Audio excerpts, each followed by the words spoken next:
Para medir a massa, povos diferentes usavam medidas diferentes. No entanto, com o passar dos anos e com a globalização, essas medidas estão sendo cada vez mais padronizadas. As medidas de massa são usadas quando queremos definir a quantidade exata de massa de peso de um corpo. Usamos as medidas de massa no nosso dia a dia, no supermercado, na padaria, e nem nos damos conta que estamos trabalhando com elas. Para comparar a massa presente num corpo, usamos as balanças. As medidas de massas mais comuns são quilograma e grama, que estão presentes no nosso dia a dia, nos pacotes e embalagens dos produtos, nos comércios locais, podemos visualizar as medidas de massa. Para medir pequenas massas, usamos o grama. Para massas maiores, podemos usar o quilograma ou também a tonelada. Vejam como fazemos para transformar. 1000 gramas é equivalente a 1 quilograma. 1000 quilogramas é equivalente a 1 tonelada. Observem a tabela.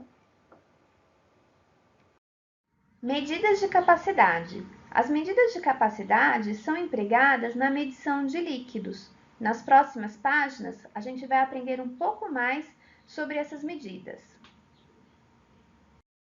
O litro e o mililitro são unidades de medida de capacidade. Essas unidades são encontradas nos rótulos de recipientes que armazenam líquidos.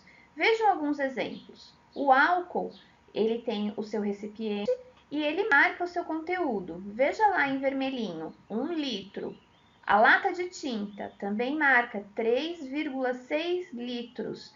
E os shampoos marcam em mililitro, 400 ml, 750 ml. Então, essas são as medidas de capacidade que vamos aprender hoje, o litro e o mililitro. A sigla do litro é L e do mililitro ml. Vamos falar sobre a equivalência entre litro e mililitro. 1 litro equivale a 1000 mililitros, ou seja, 1 L, 1 litro, equivale a 1000 ml, 1000 mililitros. Como também o 1000 mililitros equivalem a 1 litro. Para eu transformar mililitro em litro, eu pego o mililitro e divido por 1000 e transformo em litro. Se eu tiver em litro, eu pego o litro e multiplico por 1000 para transformar em mililitro. Aqui temos alguns exemplos de mililitros e litros. No primeiro desenho, a gente tem 50 ml, que significa 0,05 litros. No segundo desenho, 100 ml, que significa 0,10 litros. Então, são as mesmas quantidades, mas representadas em mililitros ou litros.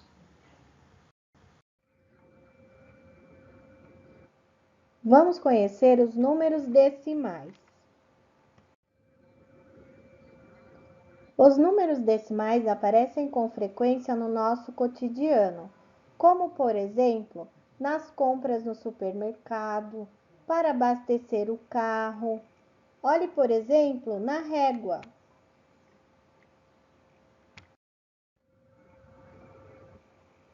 Os números que podemos ver posicionados na régua são chamados de números inteiros. Os traços posicionados na régua são partes do inteiro. Assim, são escritos com vírgula. A principal característica dos números decimais são a presença das vírgulas.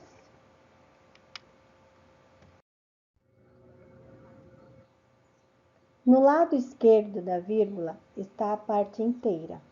Do lado direito, a parte decimal. ou o que chamamos de parte do inteiro. Costumam dizer 34,9. Isso não é correto. O correto é ler as partes. Se sabemos que do lado esquerdo está a parte inteira, então lemos 34 inteiros ou 34 unidades. E se sabemos que do lado direito estão os décimos, os centésimos e os milésimos, lemos então 9 décimos.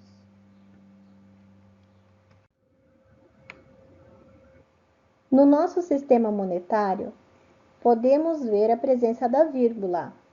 Então, temos também do lado esquerdo a parte inteira do real e do lado direito as partes do real.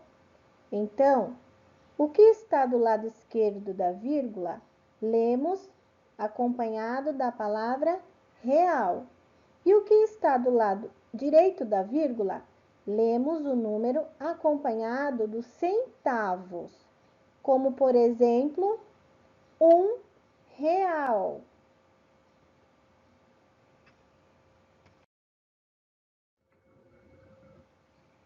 Podemos realizar operações com números decimais normalmente. Basta obedecer o posicionamento das vírgulas. Vírgula embaixo de vírgula.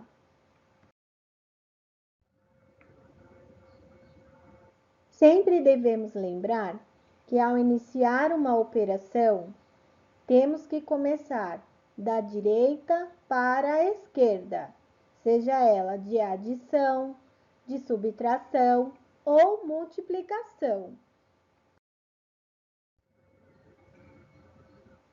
As subtrações seguem as mesmas regras, vírgula embaixo de vírgula, iniciando da direita para a esquerda, mas não podemos esquecer que o número maior sempre vem primeiro, fica na parte de cima.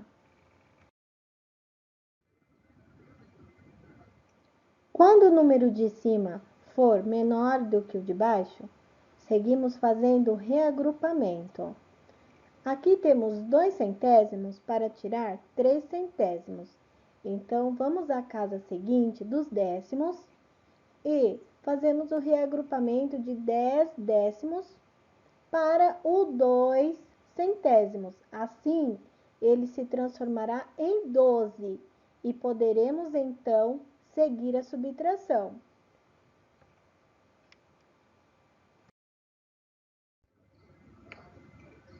Neste exemplo, temos todas as casas completas. Temos os décimos, os centésimos e os milésimos do lado direito. Seguimos a subtração normalmente, sem esquecer que o 2 é menor que o 3. Temos que fazer a transformação, o agrupamento.